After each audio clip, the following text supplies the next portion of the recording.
ഈ ചിത്രം ഒന്ന് ശ്രദ്ധിച്ചു നോക്കിയേ, ഒരു സാധാരണ വീട് അല്ലേ? അതൊക്കെ വീട്. നമ്മൾ സാധാരണയായി താമസിക്കുന്ന വീടുകളിലൊക്കെ പലതരം മേൽക്കൂരകളാണ് ഉപയോഗിക്കുന്നത്. പക്ഷെ പലർക്കും പഴയ രീതിയിലുള്ള ഓടിട്ട വീടുകളാണ് ഇഷ്ടമുണ്ടാവുക. പക്ഷെ ഭാവിയിൽ ഇതിൻ്റെ മുകളിൽ സോളാർ പാനൽ വയ്ക്കാൻ എന്ന് തോന്നിയാൽ അത് വയ്ക്കാൻ പ്രയാസമായിരിക്കും അല്ലേ?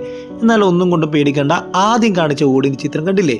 ഇവ വെറും ഓടല്ല, ഇതാണ് സോളാർ ഓട്. അതെ, സാധാരണ ഓടുകളെ പോലെ തോന്നിക്കുന്ന സോളാർ ടൈലുകളാണിവ. കാണുമ്പോൾ കളിമണ്ണിലെ പോലെ തോന്നിക്കുന്നു. പുറംപാളിയിൽ ഈ സൂര്യപ്രകാശം കടത്തിവിട്ട് ഉള്ളിലെ സോളാർ സെല്ലുകളിൽ എത്തിക്കുന്നു. ഇറ്റാലിയൻ കമ്പനിയായ ഡ്യൂറ്റിയാണ് ഈ ഓടുകൾ നിർമ്മിച്ചിരിക്കുന്നത്. ഇനിയും സോളാർ പാനലുകൾ പല രൂപത്തിൽ നമ്മുടെ മുന്നിൽ എത്തട്ടെ അല്ലേ?